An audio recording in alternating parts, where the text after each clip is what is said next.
So the Caps have completed yet another back-to-back, and you know what that means. It's time for another Just a Fan double recap.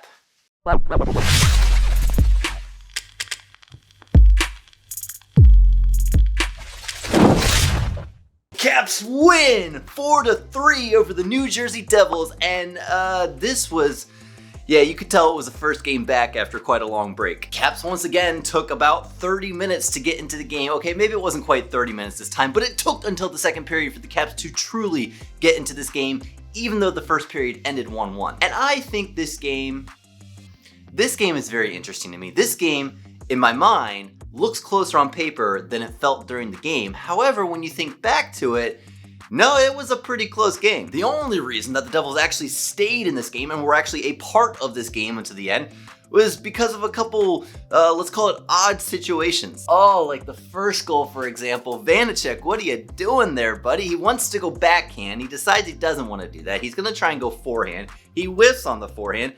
And when you whiff on a forehand 10 feet right in front of your crease and someone is bearing down on you, odds are that puck's going to go in. Merkley just has to tap the puck and it squeezes past Vanecek. It's an early 1-0 lead for Jersey. But not for long, just a minute and 47 seconds later, Orlov with the point shot, he scores. It's a tie game. We're playing a 57-minute game today, folks, not 60. But don't count Jersey out just yet. That first period ends 11-4 shots in favor of Jersey. They were on it this game, and the Caps, like I said earlier, you could tell they were coming off a break. They were lethargic, they were slow. It's almost like they got a little too comfortable with their break and they were getting a little too used to being off. But don't worry, because here comes the second period, and like my buddy David says, there's like an alarm in the locker room that somebody just turns on and all of a sudden the Caps decide that they want to play. And that's exactly what happens in the second period. Jersey scores first, and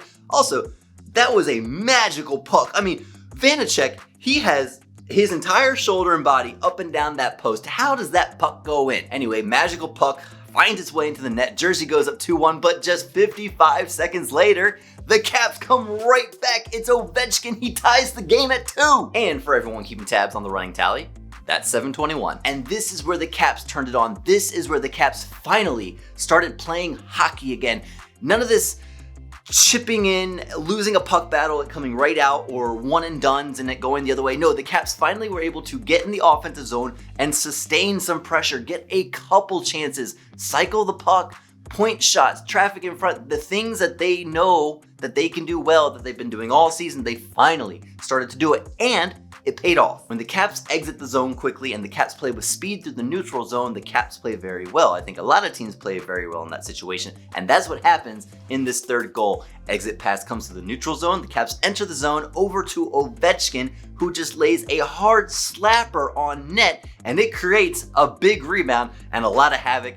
Props to Daniel Sprong, not only in this game, but the next game, for being a guy who's not afraid to go to the net. He creates a lot of havoc in the net. He takes out 3 guys. The goalie gets all out of position. Kuznetsov is able to take the puck off the rebound and has all day to wait, find his shot, and he sinks it in a hole about this big. He puts the Caps up 3-2. And the stats show that second period was much, much better by the Caps. After an 11-4 shots first period, the shots at the second period end 17-13. That's significantly better. Third period rolls around and Jensen gets called for the softest cross-check I've ever seen in my life. That's just, that's a terrible call, but I guess the officials just felt like calling a penalty on Washington at that point in time. Not like Tim Peel is ever gonna watch my YouTube channel, but hi Tim. This penalty and the ensuing power play leads to the tying goal by New Jersey, and I wasn't completely upset about it, and here's why.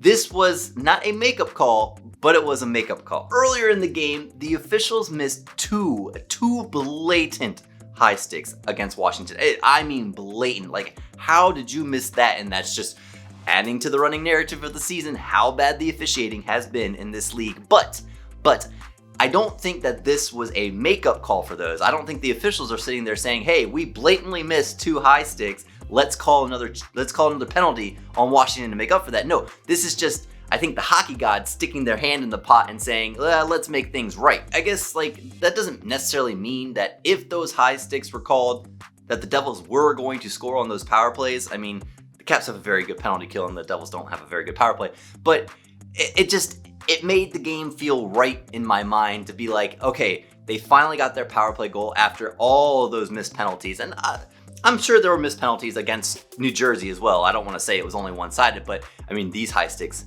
they were blatant. So anyway, Jersey ties the game at 3 on the power play, but guess what? Just 62 seconds later, Kuznetsov, ladies and gentlemen.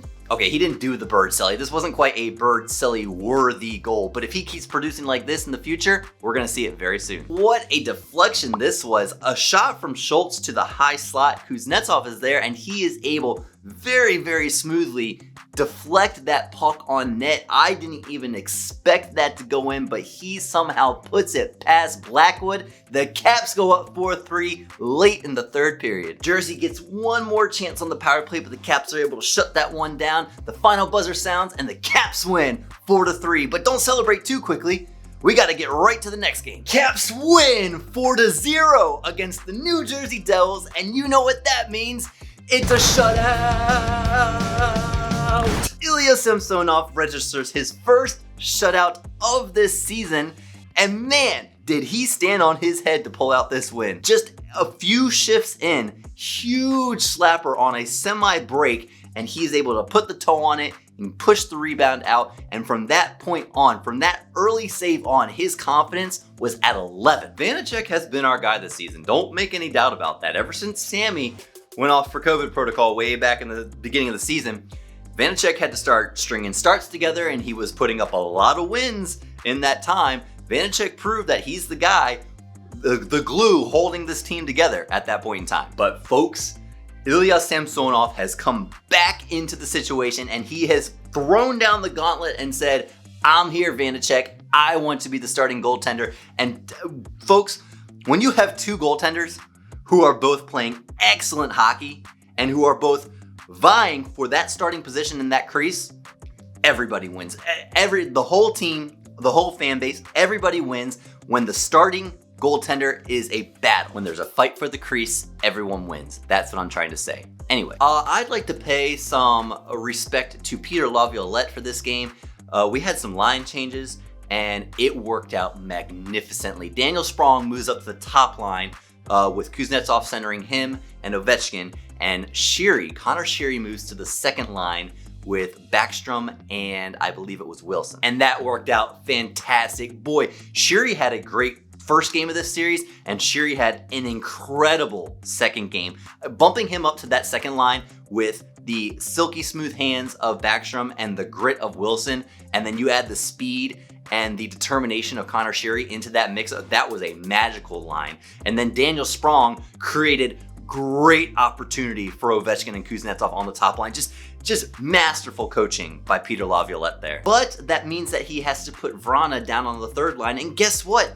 That worked out great as well. Now Vrana didn't tickle the twine in this game, but he had a lot of chances, and props to Vrana for suppressing his ego, for eating that demotion and saying, look, I have a role to play, and that role is on the third line this game. He came out, he did a fantastic job, just incredible work. He has a clear breakaway that hits the post, unlucky. He has a wide open cross ice slapper that just missed the net, that's unfortunate. And he had a couple other great shots on net. Like, he's a little snake bit right now, but if he keeps playing that way, it's going to start going in. This was a full 60-minute by the Caps. The Caps played a fantastic game in all three zones, and playing that type of hockey does not just win games in the regular season, that wins even bigger games come the summer. All right, so early on, Vrana hits the post on a clear breakaway. I mean, that's like a 150-foot breakaway from far blue line to goal line. It's just him.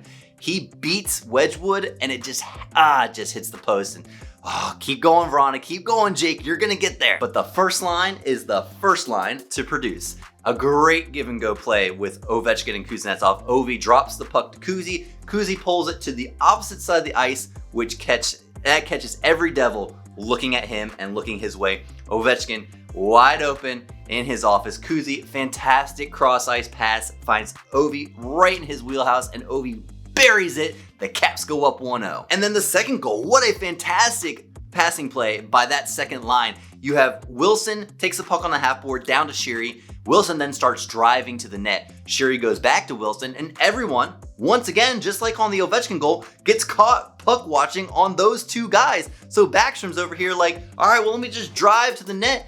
And he's able to get a stick on that cross crease pass, and he deflects it in past Wedgwood. The Caps take an early 2-0 lead. First period ends, the second period rolls around, and ladies and gentlemen, welcome to the Samsonov show. No goals in this second period, and the only reason there's no goals in this second period is because Samsonov stood on his head, making a fantastic save after fantastic save the entire period. I had to stand and applaud Samsonov after that second period. And then folks, here comes the second line again. Now, help me out on this one. I can't tell by watching the replay if Backstrom creates the turnover here. So the puck's on the half board, and instead of going out of the zone, Jersey turns and tries to go back into their own zone, which I don't understand that. But anyway, it looks like Backstrom might get a stick on puck there to create the turnover that Wilson collects.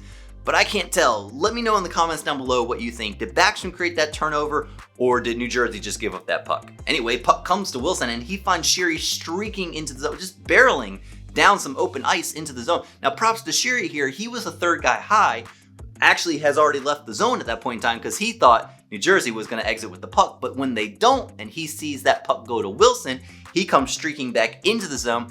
And his speed, he does a very good job of timing, finding the seams and finding the open ice coming into the zone and streaking down towards the net. So Wilson hits him in stride, and Sheary takes a couple extra steps, finds his shot, and just drills it. What a shot by Connor Sheary. He had a lot of good shots last game, and he had a lot of good chances this game, and he is finally able to bury one. Congrats to him. Sheary puts the Caps up 3-0. But folks, we're not done yet.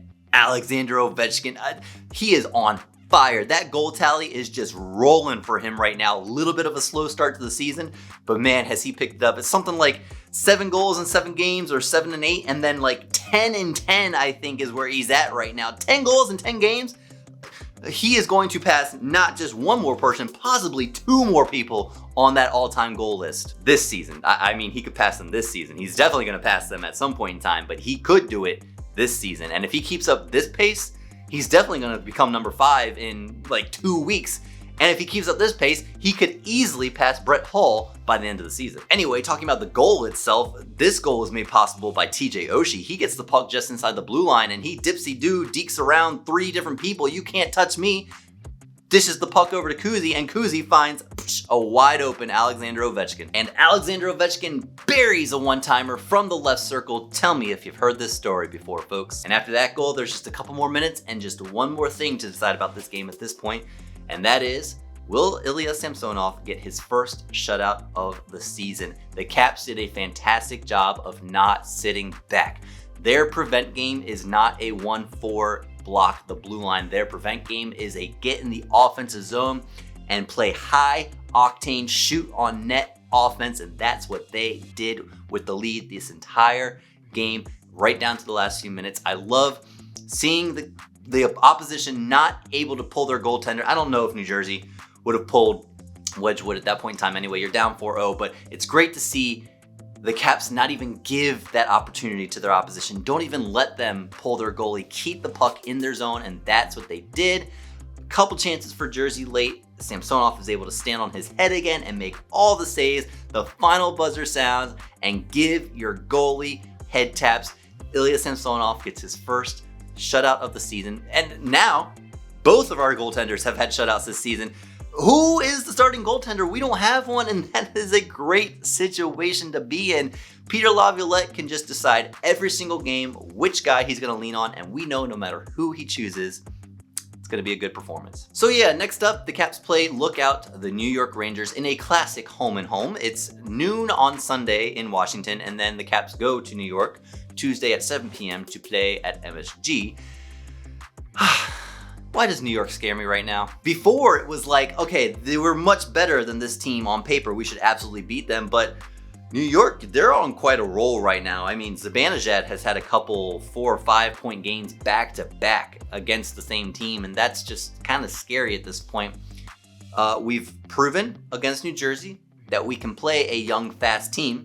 and we can beat them, and we can beat them in significant fashion. That's the exact same thing as New York. Why is it different? It's no different. If the Caps can beat New Jersey, the Caps can beat the Rangers, and that is what's going to happen. The Caps are going to beat the Rangers in the home and home, just like they beat the New Jersey Devils. They are going to beat a younger, faster team, just like they just did against the Devils. But what do I know? I'm just a fan. Hey, if you like this video, smash that thumbs up button for me. It goes a long way towards helping the channel. And if you enjoyed your time here, consider subscribing to the channel. I'd love to see you come back. And as always, let's go Caps!